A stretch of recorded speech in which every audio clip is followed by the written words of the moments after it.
ভারতীয় প্রতিরক্ষা গবেষণা এবং উন্নয়ন সংস্থা ডিআরডিওর সঙ্গে যৌথভাবে ইউরো ড্রোন উৎপাদনের প্রস্তাব দিয়েছে ইউরোপীয় রাষ্ট্রগোষ্ঠী। প্রতিরক্ষা মন্ত্রকের একটি সূত্র জানাচ্ছে, ইতিমধ্যেই সেই প্রস্তাব খতিয়ে দেখা শুরু করেছে ডিআরডিও।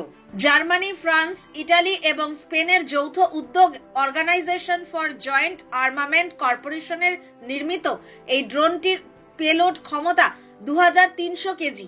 এটি খারাপ আবহাওয়াতেও টানা 40 ঘন্টা উড়তে পারে। বর্তমান পরিস্থিতিতে ভারতীয় সেনার অন্তত 100টি মেল ড্রোন প্রয়োজন। সেই চাহিদা মেটাতে পারে ইউরো ড্রোন।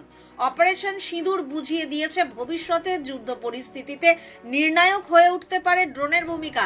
শত্রুপক্ষের উপর নজরদারি এবং হামলায় পাইলটবিহীন উড়ুক্কুযানের পারদর্শিতা নজর কেড়েছে প্রতিরক্ষা মন্ত্রকেরও। এই পরিস্থিতিতে ভারতীয় সশস্ত্র বাহিনী দ্রুত ড্রোন বহরের কলেবর বাড়াতে সক্রিয় হয়ে উঠেছে, আর তাতে অংশগ্রহণের জন্য আন্তর্জাতিক অস্ত্র নির্মাতা সংস্থাগুলির সক্রিয়তাও বাড়ছে। সম্প্রতি মার্কিন ড্রোন নির্মাতা সংস্থা জেনারেল ক্যাটালিস্টের তরফেও প্রস্তাব এসেছে নয়াদিল্লিতে।